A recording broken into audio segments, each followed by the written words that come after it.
Hey everyone, welcome back to the My Inner Struggle podcast. I'm your host, Laura Ferry. This week's episode is one I think many of us need, whether we're navigating anxiety, burnout, mood swings, or just trying to keep it all together. I sat down with Jamie Ryan, therapist who specializes in anxiety, mood disorders, and addiction. And we had the kind of conversation that makes you breathe a little deeper. We talk about why anxiety shows up the way it does, the early signs we often miss, the emotional weight so many women carry, and what it actually looks like to start healing even when you feel stuck. If you've been feeling overwhelmed, disconnected, or just done with doing it all alone, this episode is going to meet you exactly where you are. So, when you're ready, grab a cup of coffee and come get uncomfortable with me.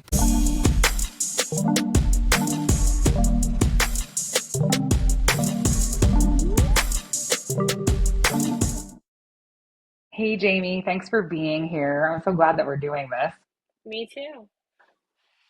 So I just want to introduce Jamie real quick. We actually met, we were strangers until a few months ago. We met on a backpacking trip with Audrey Costa from Deep Rooted Wellness.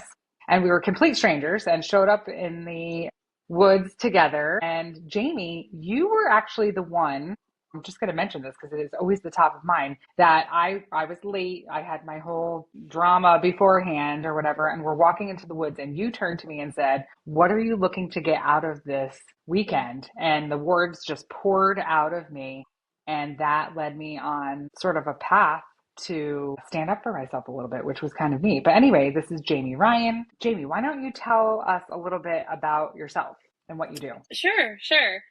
So I'm a therapist. I have a little private practice that I do telehealth from my house, and I work with people with addictions, people with anxiety disorders, mood disorders. I also do supervision. So I supervise people who aren't fully licensed, or people, I could also supervise people in grad school, and I also do like wellness workshops, which I want to do more of because I really like that What do piece. you like so much about wellness workshops and what kind of workshops? Yeah.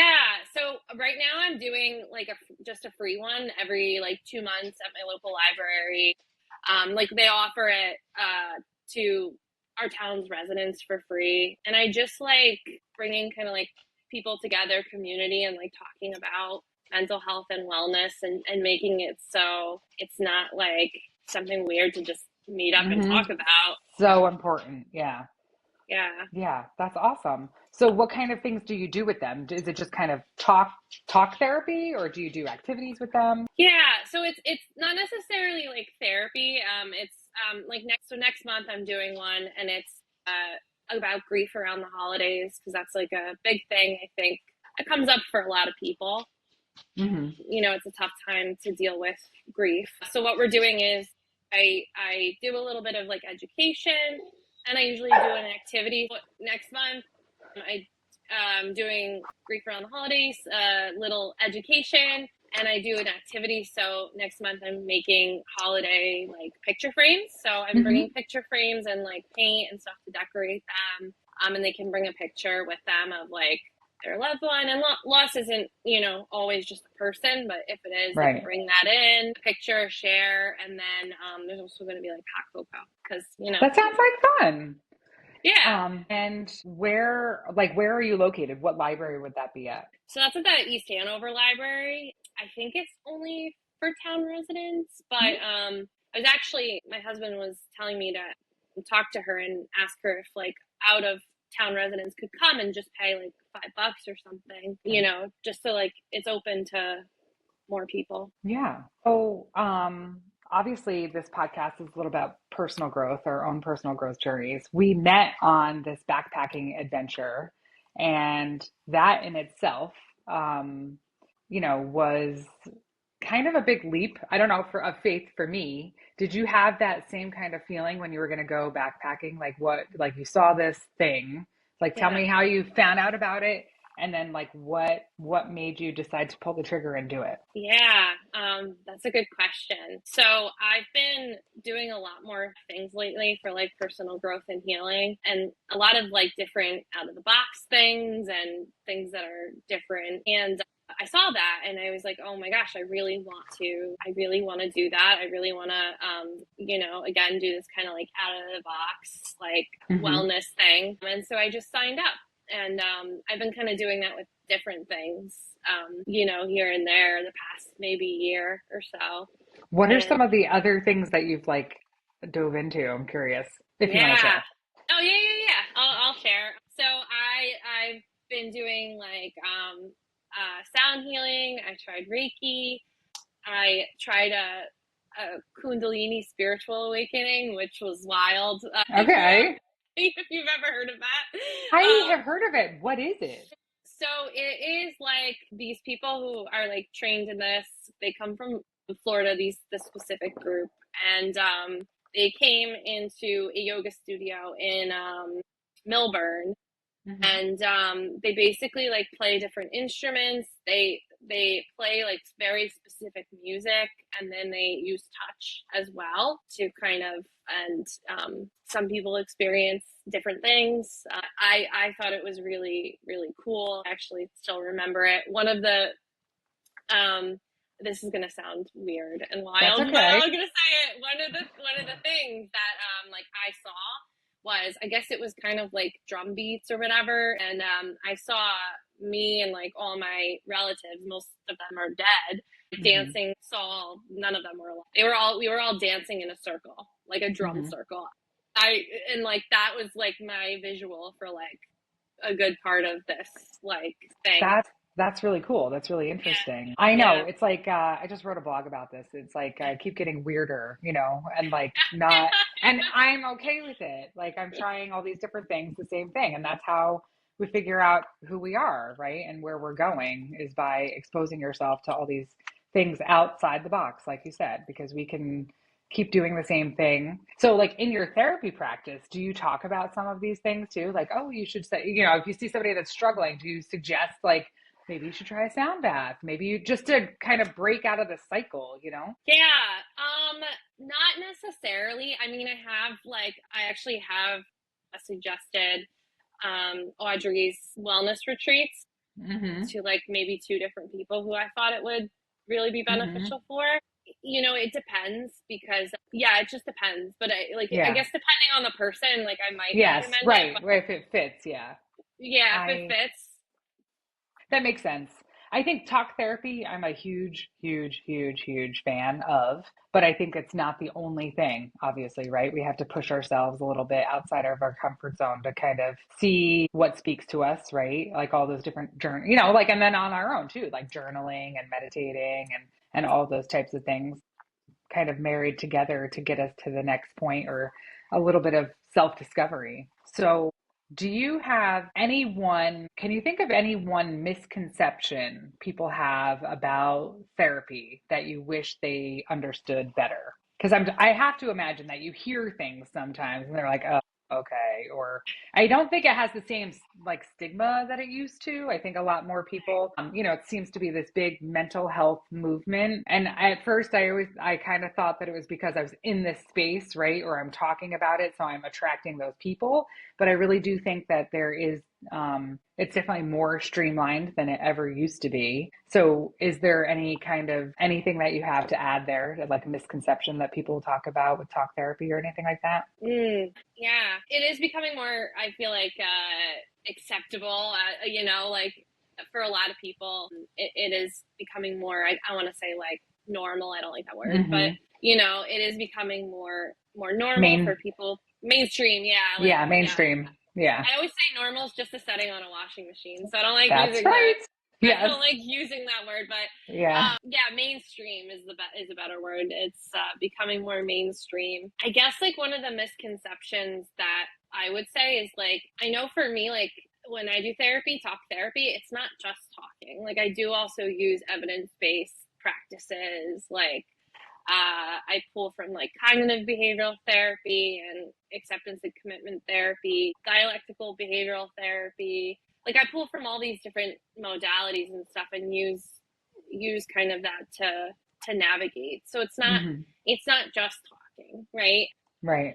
Or venting. Like it's Right. definitely not venting. Even though sometimes people can vent and that's that's okay. But it's definitely, I wouldn't say the majority of what the work would consist of. Right. Do you think sometimes, I think part of just in previous like relationships or with friends or romantic or otherwise, like that, I think people sometimes have this preconceived notion or fear maybe of going to therapy. It's like all my deepest, darkest secrets are going to just like come out, or afraid of being judged. I've been through different therapists, throughout my lifetime.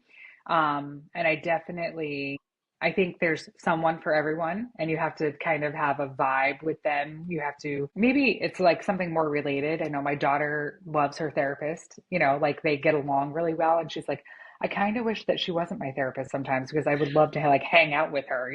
So I think that makes a difference. But I think early, I want to say I was in my 30s and I went to a therapist and I definitely felt judged and that didn't feel good.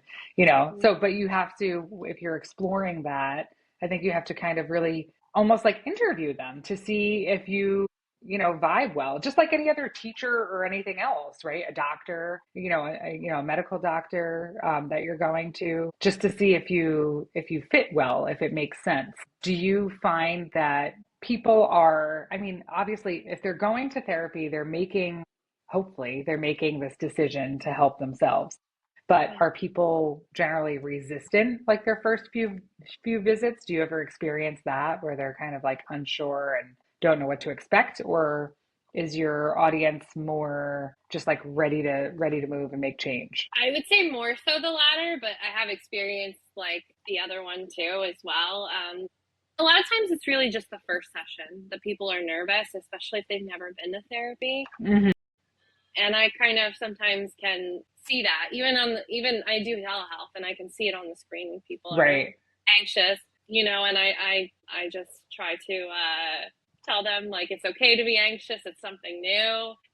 New things are sometimes scary, Yeah. and I just say, I'm glad they made because it takes courage and vulnerability to like reach out, right, and say like, hey, Yeah. I think I need help, or I want to try this new thing I've never done before. So I tend to commend people on that, and then usually they're usually okay the second session. So Yeah.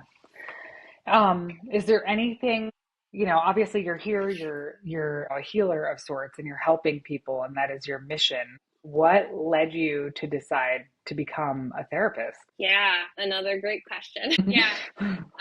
So I originally, when I went to college and undergrad, I didn't know what I wanted to study. I went in undeclared. My uncle, who I lived with, basically was kind of like, you will go to college. He worked in a factory, so he always said like, I don't want you to work in a factory your whole life like me.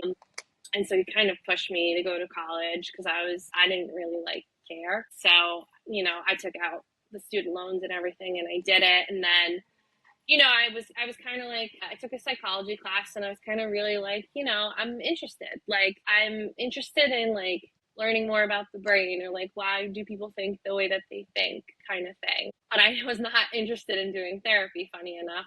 Was always like, oh, I'm going to go into research, which I'm terrible in math. So I don't know why I thought that. But I was like, oh, I'm going to go into research because I really want to understand. I just really want to understand why people, do things that they do, or a little bit of like a rough upbringing. So I really wanted to understand, right? Like, you know, and so I graduated with my bachelor's. I went into community mental health and I realized, well, I have to kind of get my master's to do something. And I realized when I was in community mental health, I was working with like young adults who were transitioning, like mental health issues, who were like transitioning out of the system of care Hmm. mostly. And then some older individuals with mental health issues as well. And then I decided I want to go to school for social work like to try to help these people, kind of thing. So that's a long answer, but that's what led me on the So, path. excuse me. So, did you wind up working in social work for a while, like as you were then continuing on your education? Yeah, so I got my master's in social work, and like um what am I trying to say? I always kind of did therapy after that, like even group therapy and stuff. So like a master's in social work, basically you can do therapy. Like you get your license and then you get a clinical license. So I did like a clinical track when I was Hmm. doing social work. You could do like kind of a policy making track, or you could do like a clinical track. And I went the clinical route. Do you think that being a therapist in this kind of capacity gives you more like autonomy over what you want to get out of what you're doing? Does that make, if that makes any sense? Because I always hear, because there's so many people, right, that go that route. They're working in social work, and then it's kind of like they're working through the system, and it's like, it's so frustrating. I just want to be able to help people the way that I can help people. So having your private practice enables you to kind of, have a little bit more freedom with that, I guess, than working for like an agency or something like that. Like, do you find so much fulfillment now doing this, helping people every day in this capacity? Yeah. So I love it. I love my private practice. I work full time as well somewhere doing therapy. And the thing about private, it's great, right? Like I love Hmm. it. I want to put myself into it. The income's not steady, right? Right, It's not right. a salaried job type thing. There's Hmm. no benefits. Hmm. So it's also scary to like fully just dive into it. And like, even though it's like, I feel like it's like my baby. I'm like, I You're gonna created this you're thing. gonna get there from when we talked months ago, right? And you're like, I really need to focus on, but it's you're building a business and you're doing it, and there are so many other people in the same position, right? Doing what they do for someone else, but they're diving into their own practice, trying to make that something, and it's hard because you're living both sides, working a lot, obviously. You're still doing Yeah. the thing that you love to do, but you'd like to do it for yourself, which is something that I have so much respect for. Jamie, what do you think one small emotional habit that that would make a huge difference in someone's healing, if you can think of one, or your top one, or maybe even in your experience? One small emotional habit. Yeah. I would say, to try to just like sum it up in a word, mindfulness, and like being aware of like what we're thinking and feeling, and being able to notice that, because so many times we go through the day or the week or the year and we don't know how we're feeling, or we're just really not in touch with our emotions. And then people get the knots in their back, and the clenched jaws, and there's so many medical IBS. There are so many medical things that a lot of times are as a result of us holding on to like stress and Hmm. anxiety. So just really even noticing like what we're feeling. Awareness. I think that's, you hit the nail on the head. That wasn't even swirling around my Uh, head. And then you said that, and I'm like, no, that is the first step too. It's kind of yeah. interesting because like when I'm working, even with like a business owner client, right? Because a lot of what I do is about their personal growth, even though we're building a business, and I'm helping them go through the steps to get organized and things like that. We'll be sitting together and I'm like, just drop your shoulders. And they're like, oh my God. How could you even tell? Because it's like you're just sitting there, and most of us are sitting at a computer all day, right? And before you know it, it's like creeping up and like you're just so tense, and it's like, okay, drop your shoulders. But being aware of like maybe your triggers too, things Mm-hmm. like that, or how something makes you feel is probably a great thing to start with. How does somebody know if they're in survival mode? If somebody came to you and is just kind of like, I mean, obviously when you come to therapy, I think you have hit some sort of precipice, I would think, that you're like, okay, I'm making this decision. I'm going to start this. Like how would someone say that is not in therapy right now that's listening to you, how would they know that they're in survival mode? What does that look like? Yeah. So survival mode is essentially like your body's in chronic stress. So like your body's chronically in fight or flight, right? And that could look like some of those like physical manifestations of, and then what that turns into is high blood pressure and, things like that. And also like looking at what are we doing to like avoid our feelings, right? Like drinking, watching too much TV, or Scrolling endlessly on our phones, scrolling. Yeah, I'm like, doom yeah, anything. scrolling forever. Doom scrolling, and just like, again, back to the awareness, like taking a moment to see how I'm feeling. Am I like constantly anxious? Do I wake up anxious? And am I just doing these things to avoid like feeling? So I would say that, right? Like, and like panic attacks,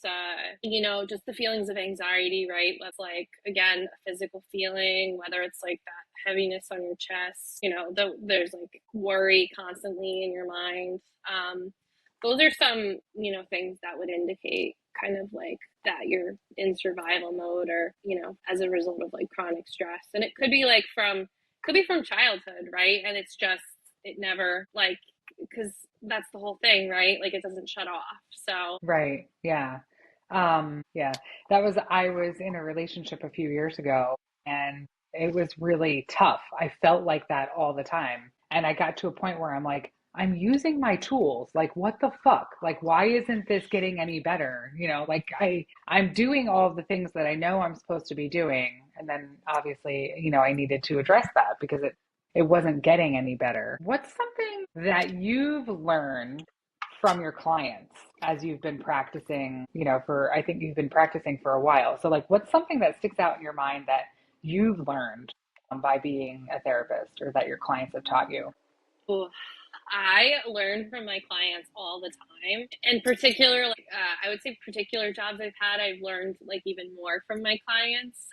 I like a couple things stick in my head that like clients have said, and like I don't remember where or when, but I know like I owe this person thousands of dollars in what is it, patent.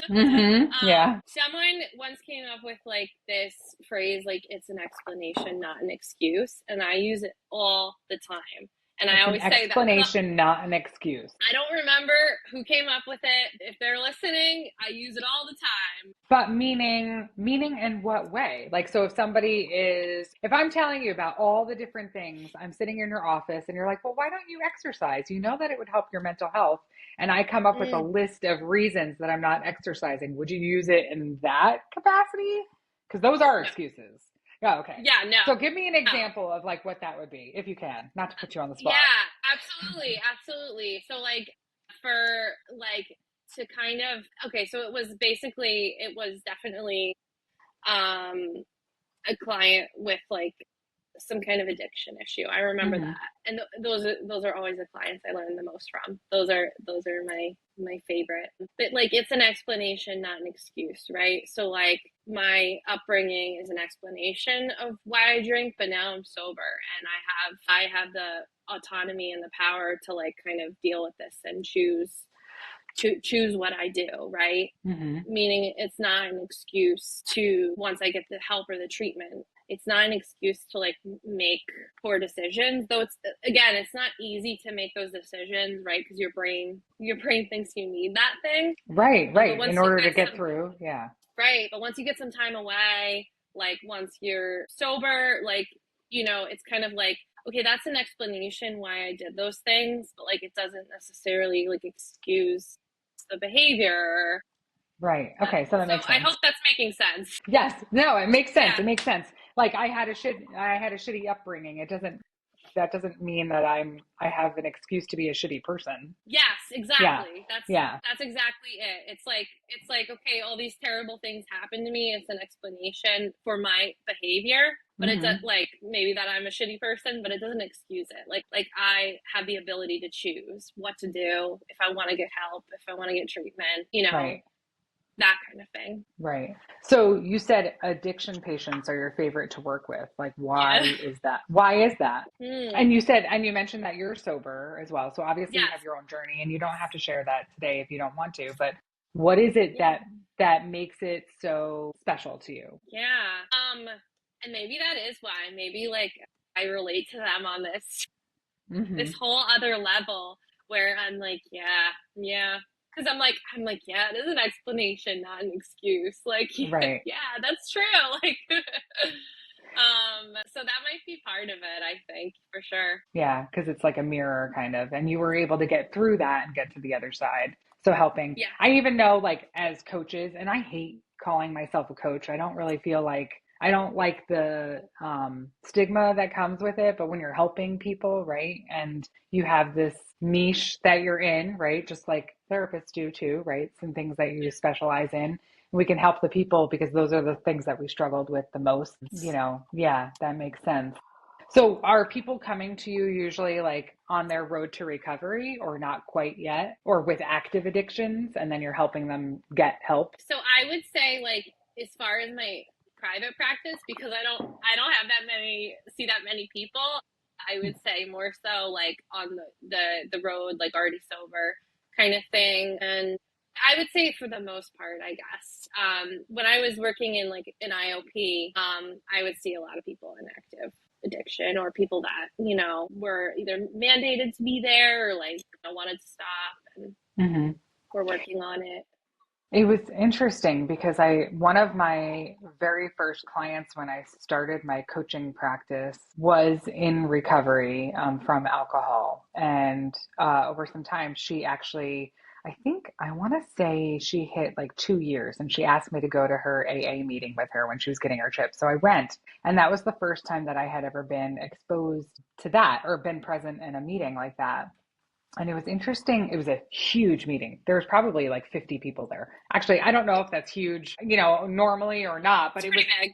there That's was a pretty lot big. of people there, Yeah. right? And it was really cool how they could come together, and I was listening to the different stories and you're listening to some people that just, have, they're working through it, but they have lost hope. And one thing that I felt like was this underlying sort of common denominator was this lack of worthiness, just because, they went through whatever they went through and they hurt the people around them, and how much, that sucks. Like we're human. We're going to make mistakes. We're going to hurt people, unfortunately, but it's what you do after that. And it was just one of the most moving things that I've witnessed in the last few years. So this was probably like a year and a half ago or something like that, that I went to this meeting, and it was just really interesting to observe on the other side. I don't know if you read my book or not, but my I book did. is basically like I how I love it. used, thank you, how I used alcohol and food and Yeah. all of these different things as coping mechanisms to get through like social anxiety and just feeling, Yeah. normal, trying to feel Yeah. normal, and how like easily that could turn into an addiction. That you couldn't live Hmm. a day without it. I don't know that I ever felt quite like that, but when I would go into these situations, it was like, no, I have to have something because otherwise how am I going to have a conversation? And it was that lack of confidence in myself and not feeling worthy at all, or I didn't really feel like I had anything to add to a conversation. And being able to really connect with myself over the last decade. Change takes a long freaking time, and how it's a slippery slope and it's so easy to just fall right into that. And that's with anything. It could be any Yeah. type of addiction, any kind of Right. anything that you're using to cope, let alone, there's people who, cut themselves, or there's, like people that are using drugs, or, Yeah. food or sex or any of those things Yeah. to get through. And I mean, it's not rocket science to understand at all, and how easy it would be, to just fall into that. Yeah. So it was really interesting listening to all of these people. And I'm sure, they have all different, there's other groups for other things, but the underlying Sure. tone is like the same kind of thing. So that was just interesting. Yeah. How do you take care of yourself after like hard sessions? Like hard sessions with clients or hard seasons yourself? Because you're constantly pouring into Mm. other people's cups, right? So that's really tough. So are there things that you do for yourself? Now, I know we talked about you're stepping outside the box, but there are things that you do for yourself daily to pour back in so that you can help other people. Yeah. Yeah, definitely. I go to therapy each week. I go to my own therapy. I'm on medication, and that's just part of my daily routine. It's just kind of, yeah, just part of it now. I do yoga a couple times a week, and I love it. Yeah, I would say I pet my dog. I do a lot of deep breathing. That is a skill I use so much, just like sitting and just breathing. Um, and I love that. grounding. I use a lot of Yeah. grounding as well. So yeah, I would say I use those things to help me on like a daily basis. I am so glad that we got to have this conversation. It's been so good meeting you and getting to know each other the way we did in the woods, which was really cool. And thank you to Audrey for that and bringing us together. Yeah. I can't wait to go on my next retreat with Audrey, too. So we'll have to see, maybe we could coordinate that and go at the same time. That would be fun. Yes, let me know. Let Um, me know if you're gonna go. I will. I will. So thank you so much for this conversation, Jamie. If people are looking to check out your practice, where would they find you? So I have a website. It's Sharing Serenity. So it's sharing dash serenity because Mhm. Sharing Serenity was already taken, and so I got the dash in there. So I have that. I have like a Instagram page where I make some like content, or I'm trying to. That's tough. So that's it. It's yeah. It's super tough, and I think that I actually don't know the name of that. Do you want me to try? We will find it and link it We'll find. in the show notes. That would be good. Thank you, Jamie, for joining me. I appreciate it so much. Thank you for having me on. Thank you. Thank you so much for listening to this week's episode of the My Inner Struggle podcast. Jamie brought so much insight, clarity, and reassurance to a topic so many of us quietly struggle with. If this episode resonated with you, please share it with someone who might need the reminder that they're not alone. And make sure you're following the podcast so you don't miss next week's conversation. Thank you for being here. Thank you for doing the work. As always, I'm thinking of you and sending you love, and I will see you soon.